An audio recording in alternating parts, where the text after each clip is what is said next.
Sir ఇప్పుడు మీరు చెప్పండి సార్. ఇప్పుడు లోకేష్ బాబు గారు లోకేష్ బాబు గారు మంగళగిరిలో పరిస్థితిలో ఎలా ఉన్నారు ఏంటి? గతంలో కొంచెం ఓడిపోయినా కానీ దీనికి అందుబాటులోకి వచ్చారు.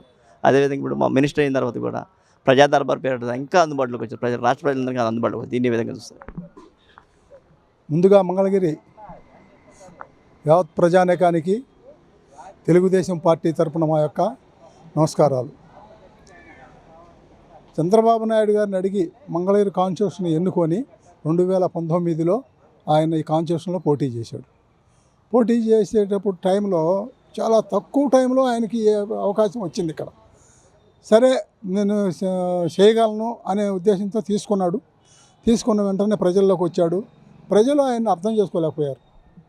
అర్థం చేసుకోలేక ఆయన యొక్క అదర్ పార్టీ వాళ్ళు ఆయన్ని పెట్టే చిన్న చిన్న కామెంట్లతోటి ప్రజలు అటువైపు మొగ్గారు కానీ ఇటు చూడలేకపోయారు. సరే ఏదో కొంత పొరపాటు గ్రహపాటు జరిగిపోయింది. దాని తర్వాత లోకేష్ బాబు గారు 5,300 చిల్లర ఓట్లతో ఓడిపోవటం ఆయన ఆలోచించాడు. నేను ఒక బాధ్యత గల చదువుకొని చక్కగా ఒక ముఖ్యమంత్రి గారికి ఒక అదనపు ముఖ్యమంత్రి గారికి మనవన్నై ఉండి ఒక ఆయన కొడుకునై ఉండి ఈ కాన్స్టిట్యూషన్లో గెలవకపోతే నేను తీర్చిదిద్దుకోవాలని ఒక మోటివేట్ తోటి ఈ కార్యక్రమాన్ని 2019 ఓడిపోయిన తర్వాత స్టార్ట్ చేశాడు. ఒక్కొక్కళ్ళని ఎంచుకుంటూ ప్రజానీకానికి తానుగా చేరువయ్యాడు. ఏ కార్యక్రమం కూడా అసలు అనుకున్న కార్యక్రమాన్ని విజయవంతంగా ముందుకు తీసుకెళ్ళే అంత నైపుణ్యత, ప్రావీణ్యత, ఆ మాటగారు, ఆ ఓర్పు, ఆ సహనం ఆయనలో అలవడింది. మరి ఆయన ఎట్లా తయారయ్యాడో ఆయన అంతా షైన్ అయ్యాడు. ఆ రకంగా ప్రజలకు చేరువయ్యి 2024 అసెంబ్లీ ఎన్నికల్లో బాబు గారు సీటు ఇస్తే ఆ సీటు కోసం ఆయన పెద్దగా తిరగల.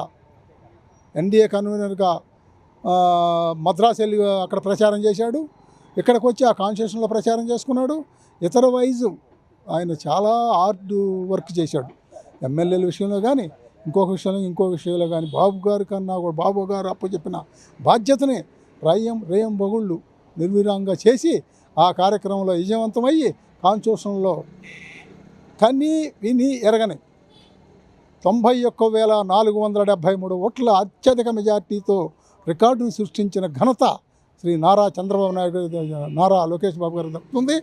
ఆయన పదవి తీసుకోకుండా ఈ కాన్స్టిట్యూషన్ కానీ రాష్ట్రానికి కానీ సేవ చేయాలని ఒక విషయం బాబు గారికి చెప్తే బాబు గారు అట్లా కాదులే నీకు ఐటీ శాఖ ఇస్తామని చెప్పి ఒక శాఖను కేటాయించి ఆయనకి మానవ వనరుల విద్యా శాఖను ఒక ఉన్నతమైన స్థానంలో దాన్ని తీసుకురావాలని నువ్వు నీ కృషితోటి అని చెప్పి ఆయనకి బాధ్యతగా అప్పుచెప్పడం జరిగింది. అలాగా లోకేష్ బాబు గారు ఒక మహోన్నతమైన వ్యక్తిగా ఈ కాన్స్టిట్యూషన్లో ఈరోజు ప్రజా దర్బారు పెట్టి ప్రతి ఒక్క వినతుల్ని స్వీకరిస్తున్నాడు. కానీ వాట్సాప్ ద్వారా వెంటనే స్పందించి దాదాపు 25 మంది దివ్యాంగులకి వాళ్ళకి సీట్ రావడానికి గల కారణం ఆ దివ్యాంగులు చాలా ఇబ్బంది పడ్డారంట. ఇబ్బంది పడి ఎవరిని అడిగారో మరి ఎట్లా సంపాదించారో బాబు గారు లోకేష్ బాబు గారి యొక్క ఫోన్ నంబర్ని సంపాదించి ఆ యొక్క వాట్సాప్లో ఆయన పెట్టాడు.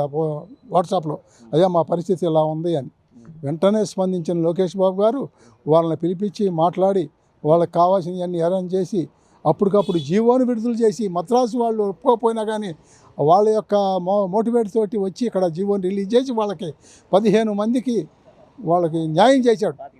25 మందికి దివ్యాంగులకి న్యాయం చేస్తే వాళ్ళు కృతజ్ఞతగా లోకేష్ బాబు గారి దగ్గరికి వచ్చి అయ్యా మీ వల్ల మా కుటుంబాలన్నీ బాగుపడి మేము ఎంతో మీకు రుణపడి ఉన్నామని వాళ్ళు కృతజ్ఞత తెలియపరిచారు.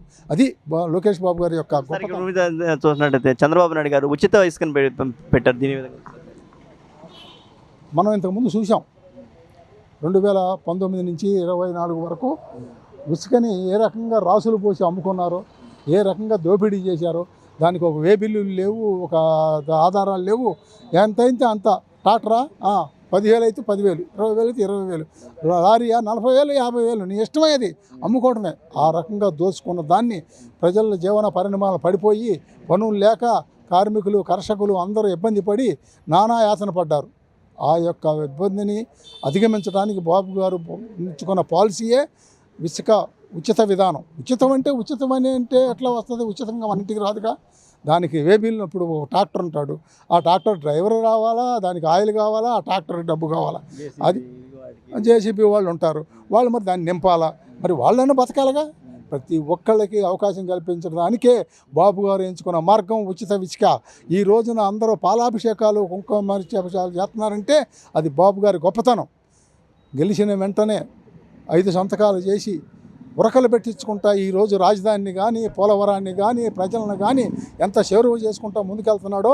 74 సంవత్సరాల వయసులో చంద్రబాబు నాయుడు గారు ఆహర్నిశలు రాత్రులు పగలు అనకుండా 19 గంటలు నిర్విరాంగా శ్రమ చేస్తూ ఆంధ్రప్రదేశ్ని దేశంలోనే ఒక మహోన్నతమైన స్టేట్గా తీర్చిదిద్దాలనే సంకల్పానికి మనం అందరం సహకరిద్దామని మనం చేస్తున్నాం.